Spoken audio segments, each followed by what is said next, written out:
We'll start your week with some updates about the communities around you. On this Mayor Monday, we're headed into Columbia County, where the town of St. Helens sits along the banks of the Columbia River. Yeah, now it's so much more than just a Halloween destination. Of course, Halloween Town, though, is pretty fun. We're here to talk about what's new in town and all the goings-on. We have Mayor Jennifer Massey. Always nice to see you. Good morning. Good morning. Thank you for having me on again. It's been a year already. Been a Hard year. to believe, I know. A lot to go over that past year. Now, Mayor, we are going to start on a more difficult subject here. Now, of course, you're not in charge of the St. Helens School District, but we have to ask you about the updates there.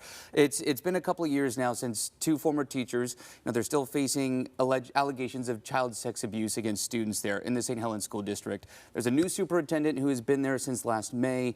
What is the update? Where does everything stand right now, as you are, of course, in touch with the community? Yeah, I mean, to clarify, again, they have autonomy, so they have their own board, they report to their own board, and so forth. So I really have no jurisdiction or overview of the school district, but we care deeply, obviously, about the students and ensuring that they have a safe place to go.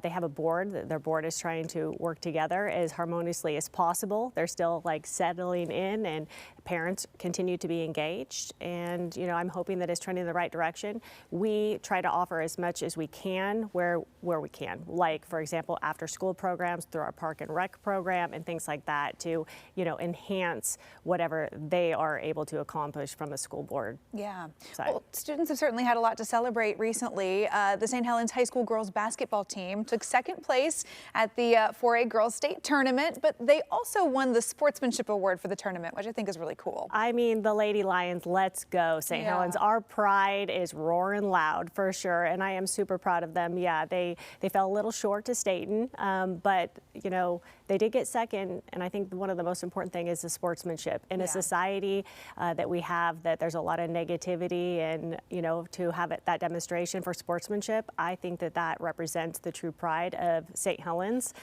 in Columbia County. So I'm really super proud of them. Well done. Yeah, so that's an amazing season. Pretty exciting. Congratulations.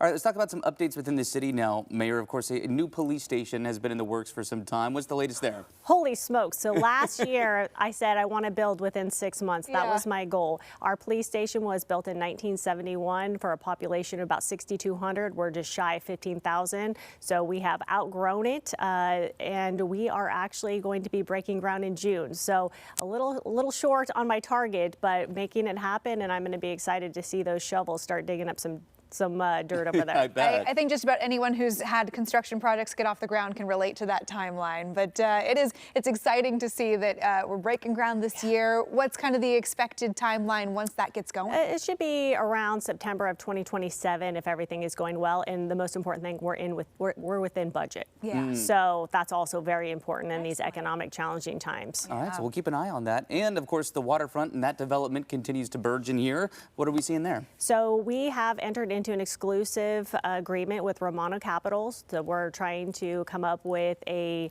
design that enhances the historic charm of St. Helens and also create a vibrant waterfront that has retail, some housing, hotel, and most importantly, keep it walkable, a walkable hub for our citizens. That is the jewel of St. Helens, and so we want to be very mindful and get a lot of citizen input as we move forward with this project. But I think it's going to really enhance just the livability and the vibrancy of the St. Helens charm that we're trying to create. Yeah, you got to thread that needle of, yes, you're expanding, but keep the small town charm, right, that St. Helens has there on the waterfront. The reason that everyone wants to come hang out there in the first place. Yep. Yeah, and we saw just kind of a glimpse of some of that, starting up with Halloween Town having the spirit cruises come in and access via the river, the town of St. Helens. So what is your hope here when all of this is done?